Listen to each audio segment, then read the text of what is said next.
दोस्तों, क्या आप जानना चाहते हैं कि हमारा मन एक्चुअल में क्या है? हमारा मन कहाँ रहता है? अस्थिर मन से हमें कौन कौन सी परेशानियाँ होती है और उस अस्थिर मन को हमें कैसे मैनेज करना चाहिए, इस वीडियो में हम देखेंगे ऑथर के द्वारा बताई गई 6 मेथड जिससे आप आपके मन को बहुत ही पावरफुल तरीके से मैनेज कर सकते हैं। माइंड मैनेजमेंट यह किताब प्रभात प्रकाशन की ओर से प्रकाशित की गई है, जो कि मन को समझने के लिए सबसे सरल और प्रभावशाली है। इस किताब की ऑथर है गुरु माँ आनंद मूर्ति जी, जो कि एक प्रख्यात स्पिरिचुअल गुरु है। इस किताब की खासियत यह है कि गुरु माँ ने इस किताब को ज़्यादा टेक्निकल नहीं बनाया है, बल्कि सिंपल भाषा में मन का साइंस समझाया है और हर कंसेप्ट को समझने के लिए अलग अलग एग्जाम्पल और कहानियाँ बताई है, जिससे किताब समझने में आसान और रोचक साबित हुई है। दोस्तों, आपको मन का और विचारों का साइंस समझना है तो मेरे इस चैनल को जरूर सब्सक्राइब कीजिए। मन से संबंधित बहुत सारी किताबों की समरीज मैं इस चैनल पर लेकर आता हूँ। सबसे पहले हम समझेंगे कि मन एक्चुअल में होता क्या है। दोस्तों, मन यानी कि शॉर्ट में अगर मैं आपको बताऊँ, मन यानी कि विचारों का समूह, बंच ऑफ थॉट्स। लेकिन सिर्फ इतने से ही हमारे मन को हम परिभाषित नहीं कर सकते। मन यानी कि आपकी भावनाएं, इच्छाएं, एहसास, संस्कार, आपके जीवन में जितने भी अनुभव हो चुके हैं वो मेमोरी कार्ड है आपका मन। भविष्य में आप जो करना चाहते हैं, वो आपके सारे सपने, आकांक्षाएं, वो है आपका मन। दोस्तों, एक मन होता है जिसे हम जानते हैं, लेकिन एक मन होता है जिसे हम नहीं जानते हैं, जिसे कहते हैं वैश्विक मन। और इसी को ही आनंद मूर्ति गुरु माँ जी कहती है संसार। ये जो संसार है ये एक मन है। अगर हर इंसान अलग अलग है तो हर इंसान का मन अलग अलग है, लेकिन ये सारे मन एक ही वैश्विक मन से जुड़े हुए हैं, जिसे हम संसार कहते हैं। और हमारे सारे स्पिरिचुअल गुरु ने इसी संसार को माया कहा है।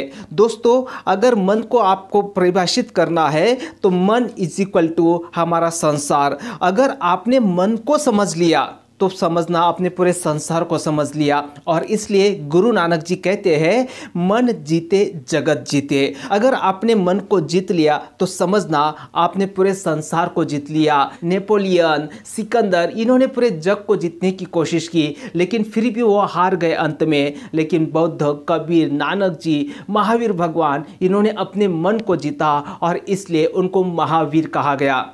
अब समझते हैं कि हमारा मन एक्चुअल में कहाँ रहता है। एक्चुअली दोस्तों, हमारा मन हमारे शरीर के अंदर होता है। जहाँ जहाँ पे आपका ध्यान जाता है वहाँ पे आपका मन होता है। और सिर्फ हमारे शरीर में ही नहीं, हमारे शरीर के बाहर भी हमारा मन होता है। जहाँ जहाँ पे आपका ध्यान जाता है वहाँ पे आपका मन होता है। आनंद मूर्ति गुरु माँ जी, जो कि इस किताब की ऑथर है, बताती है कि मन कहाँ है। ये समझने के लिए आपको फूल की खुशबू को समझना होगा। जैसे फूल की जो खुशबू होती है वो फूल के अंदर भी होती है और फूल के बाहर भी होती है।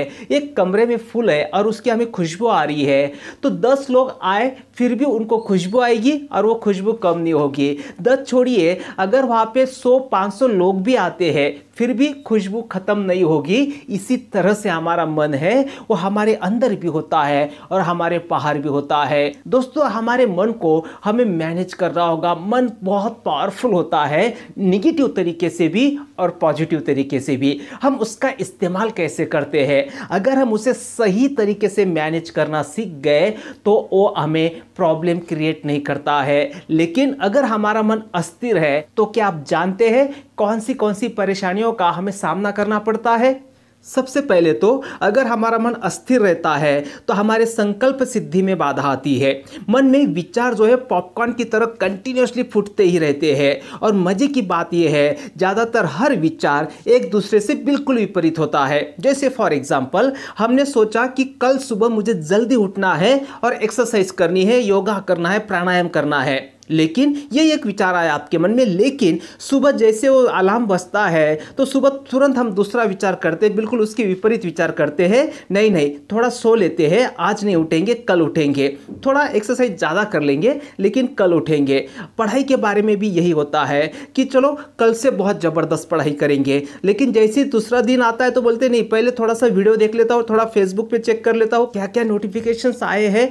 इस तरह से कंटिन्यूसली विचार फूटते रहते हैं पॉपकॉर्न की तरह, और अगर वो एक दूसरे के विपरीत है तो हमारा संकल्प को हम कभी भी पूरा नहीं कर पाएंगे। दूसरी बात दोस्तों, हम कोई भी काम सर्वश्रेष्ठ तरीके से नहीं कर पाएंगे अगर हमारा मन अस्थिर है तो।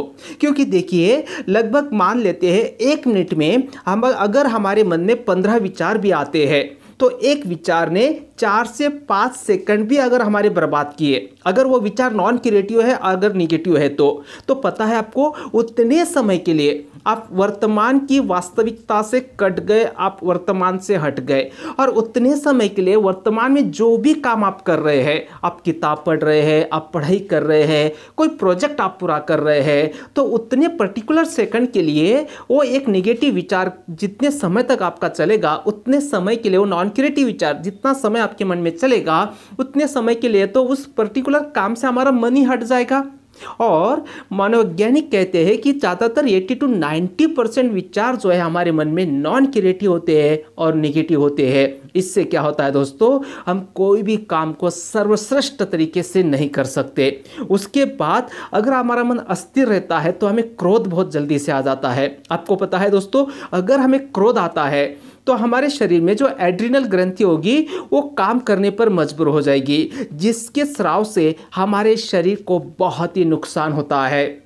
अगर मन हमारा अस्थिर होता है तो चिंता हमें सताती है। चिंता यानी कि शरीर को बीमार करने की प्रक्रिया होती है। चिंता चिता समान होती है दोस्तों, और अगर वो चिंता हम कंटिन्यू करते हैं तो हमारे मन में भय, निराशा, पीड़ा जन्म लेती है। अगर भय, निराशा, पीड़ा जन्म लेती है हमारे अंदर तो नींद खराब हो जाती है। एक रात की नींद भी अगर खराब हो गई तो हमारे शरीर को उसकी मरम्मत के लिए अगले 6 दिन तक एक्स्ट्रा काम करना पड़ता है। देर रात तक जागने से pineal gland and pituitary gland से जो रसायन स्रावित होता है वो नहीं होगा, जिससे हम बहुत जल्दी से बूढ़े हो जाते हैं। और इसलिए हमारा अस्थिर मन हमें सिर्फ असफल जीवन ही नहीं देता है बल्कि हमारे शरीर को रोगी भी बनाता है। अब हम समझेंगे मन को कैसे मैनेज करें। मन को मैनेज करने की ऐसी कौन सी विधियां है। एक किताब अगर आप पढ़ोगे तो ऑथर ने सारी विधियां एक साथ सीक्वेंस से नहीं बताई है, क्योंकि बहुत सारे रेफरेंस उन्होंने दिए, बहुत सारे एग्जाम्पल्स बताए, बहुत सारी कहानियां बताई है। इस समरी में मैं बहुत सारी विधियां उन्होंने बताई है, उसमें से 6 विधियां मैं आपको बताऊंगा सीक्वेंस से, जिससे अगर उनका इस्तेमाल आप करते हो तो आपका मन चाहे कितना भी चंचल हो वो बहुत आसानी से मैनेज हो जाएगा और वो आपके हित में काम करना शुरू कर देगा।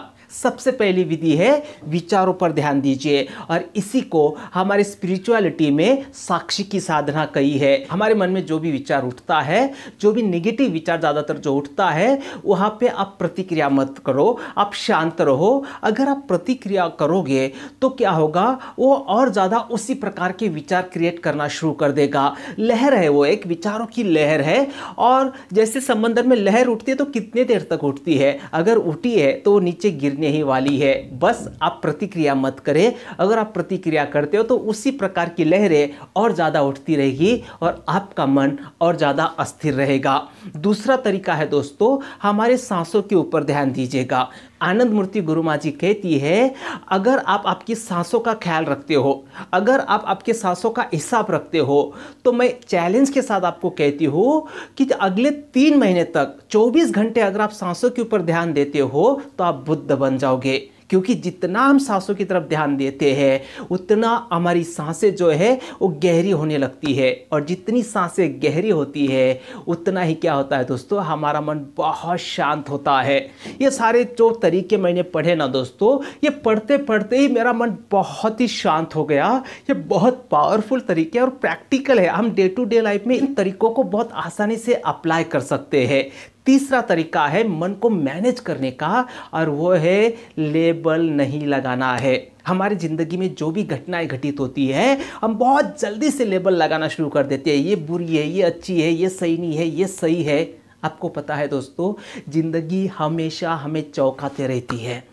बहुत बार ऐसे होगा, कोई चीज़ गुम हो जाएगी, कोई हमें छोड़कर चला जाएगा, कोई मर जाएगा, कोई दुर्घटना घटित हो जाएगी, कोई हमें फंसाएगा, कोई बुरी खबर हम सुनेंगे, लेकिन ये सिर्फ और सिर्फ घटनाएं हैं, इनको अच्छा या बुरा का आप लेबल नहीं लगाना है। बहुत बार क्या होता है ज़िंदगी में, जो घटना हमें पहले बुरी लगती थी वही सही साबित हुई है, और इसलिए ये बहुत अच्छी है, ये बहुत बुरी है। अगर कंटिन्यूसली आप घटनाओं को लेबल लगाते रहेंगे तो क्या होगा, हमारा मन झिकझक की तरह कंटिन्यूसली अस्थिर रहेगा। बस वो सिर्फ घटनाएं हैं और घटनाओं की तरह ही उनको देखना है।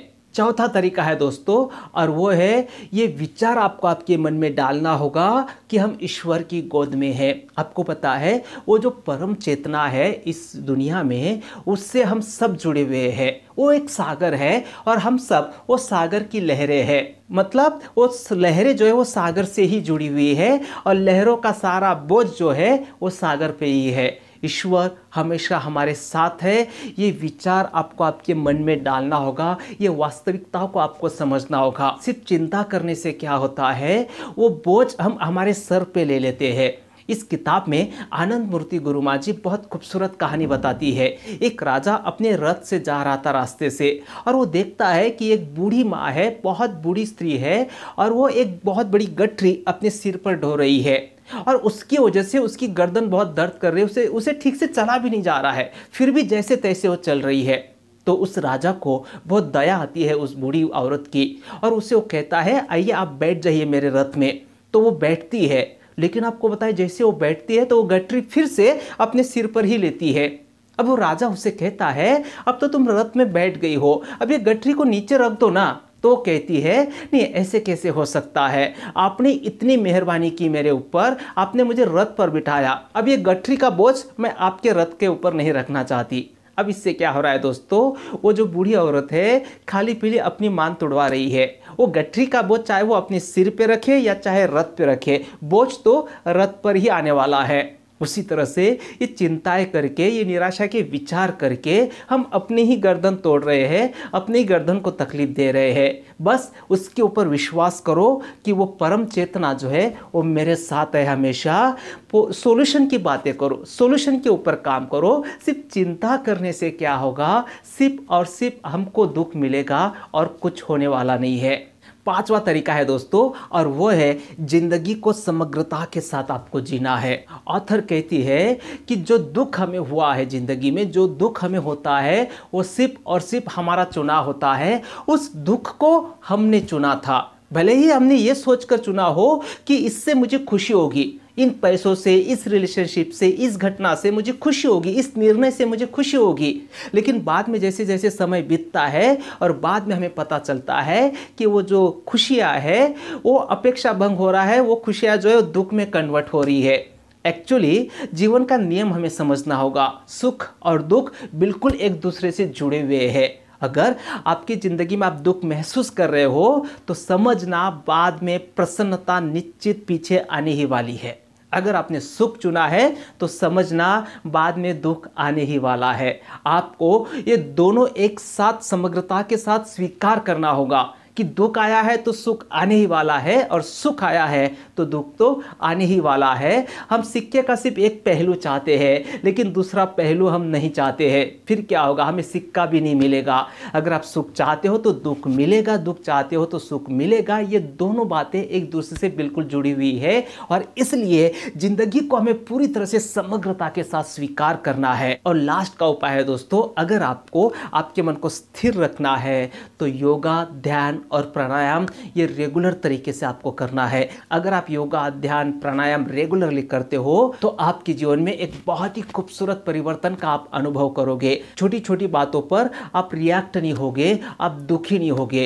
इससे क्या होता है दोस्तों, योगा, ध्यान, प्राणायाम अगर हम करते हैं तो हमारे शरीर में हैप्पी हार्मोन्स रिलीज होते हैं, जिससे हमारा मन तो शांत रहता है, हमारी सेहत भी बहुत ज़बरदस्त रहती है। अगर सेहत अच्छी रहे तो मन अच्छा रहता है, मन अच्छा रहा तो सेहत अच्छी रहती है। इस किताब में ऑथर ने सांसों से रिलेटेड ओम की बहुत खूबसूरत मेडिटेशन बताई है, बहुत डिटेल में बताई है। उसे आपको इस किताब को पढ़कर ही सीखना होगा, और वो बहुत अद्भुत मेडिटेशन है। इस किताब को जब आप पढ़ोगे ना, बहुत सिंपल लैंग्वेज में है, आप बोर नहीं होगे, क्योंकि हर कंसेप्ट को समझाने के लिए गुरु माँ जी ने बहुत सारे एग्जाम्पल दिए हैं, बहुत सारी कहानियाँ बताई है, जिससे हम किताब पढ़ते ही जाते हैं। और एक अनुभव मैं आपको बताता हूँ इस किताब का। इस किताब को पढ़ते पढ़ते ही मेरा मन जो है बहुत ही रिलैक्स हो गया, और इसलिए मैं आपको रिकमेंड करूंगा इस किताब को आप जरूर पढ़िएगा। अगर आपको ये किताब खरीदनी है तो उसकी लिंक, अमेजोन की लिंक मैं डिस्क्रिप्शन में दे दूंगा, वहां से भी आप इसे खरीद सकते हैं। तो थैंक यू दोस्तों, ये वीडियो कैसे लगा आपको मुझे जरूर बताना है कमेंट्स करके। मिलते हैं फिर से